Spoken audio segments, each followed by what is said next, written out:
you're looking for a fantastic Indian restaurant prawn curry, look no further than this recipe. Let's talk a little bit about these huge prawns. These are U5, some of the biggest you can find. You'll have to go to an Asian shop freezer section to get these.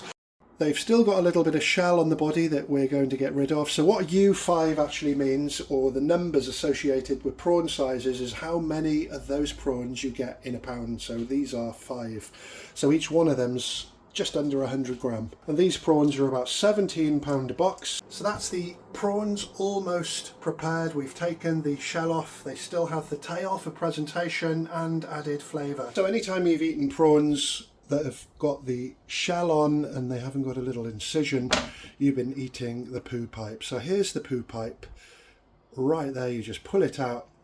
We're going to wash the prawns after we've done it and we'll come back. Our prawns will be prepared. Ugh. So those are the prawns all prepared. You can use any prawns you want. You don't have to use prawns this extravagant. Next I'm adding Kashmiri chili powder, turmeric and salt. All the ingredients are in the video description. And I'm also using the juice of 1 lemon. And we're just going to allow that to marinate for 10 minutes. The pan's on. We've got some British Indian restaurant based gravy. A few recipes on the channel for that. We've got our prawns marinating and we've got some simple ingredients that are really going to bring out an amazing flavour to this prawn curry. So first of all, let's put some veg oil in the pan. You can use ghee if you want. I must say, I can't make my mind up about ghee. Sometimes I like it and other times I think I wish I hadn't have used it. So we're just going to flash fry these prawns.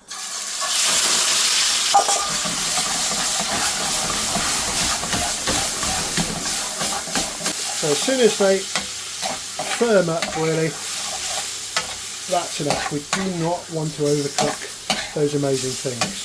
And you can see how I took the poo pipe out. You can see the prawns have butterflied, which is a good assurance of freshness as well. That's going back into the pan and we're going to come back to those prawns later.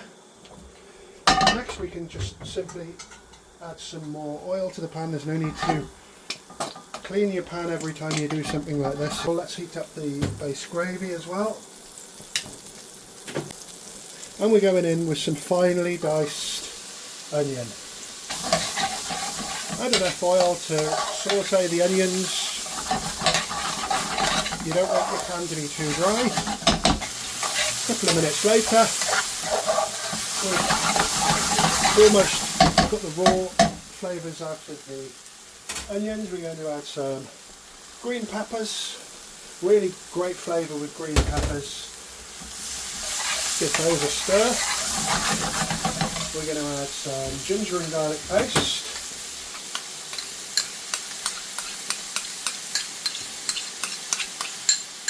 And on top of that we're going to add a couple of cloves of fresh garlic, so really nice and garlicky.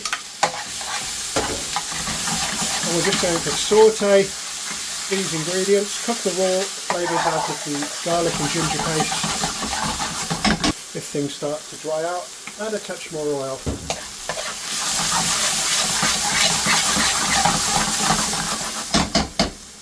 Next we're going to go in with some fresh green chilli to taste. Nice and spicy, I like it, so I added about 4. Let's add some fresh curry leaves. Don't bother with dried curry leaves. They've got absolutely no taste in them whatsoever. So I just fried that away until I can smell the aroma of those curry leaves, which really do something great to the dish. Really reminds me of South India and also living in Malaysia. Next, we've got some Bassar Masala powder. Get it over at Taste of India for the best. We've got some Kashmiri chili powder. We've got some salt to taste. We just need to mix that up and work those spices into the ingredients. The smell of that Bassar is amazing. We're adding several chopped fresh tomato. So this will stop things burning and add a really nice texture and flavour to the sauce. So all the goodness just scrapes off with a little bit of moisture from those tomatoes. And we're just going to cook that down until it disintegrates slightly. We're going to add some base gravy. 1, 2, 3, just to cover the ingredients.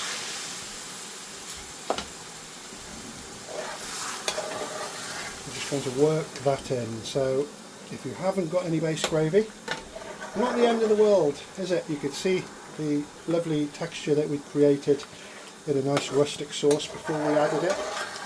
But there is something great and convenient about base gravy. I'll put a link to one of my recipes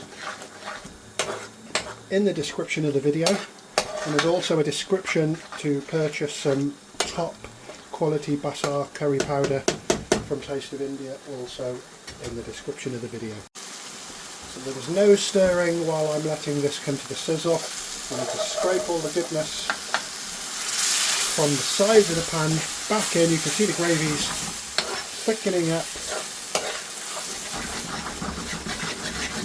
and I'm just going to add a little bit more base gravy, and we're going to do exactly the same with that as well. Remember, our prawns are cooked, and we're not adding any like garam masala, because I think that's a risky thing to do with seafood. You want to taste the actual flavour of the seafood, so the Bassar with the chilli is just perfect. So we'll come back after about 5 minutes, because that's quite a lot of base gravy, but I want it really concentrated and tasty. Got a nice red dried chilli there. I'm just going to smoke it off for a second. Didn't take long, just for the garnish. Smells incredible.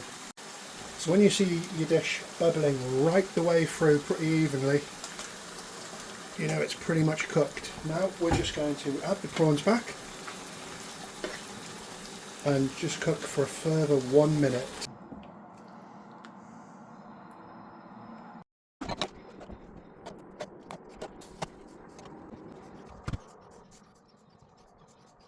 I hope you enjoyed watching that video as much as I did and making it. What are you waiting for? Grab your Bassar, get some prawns, and let's get funky in the kitchen.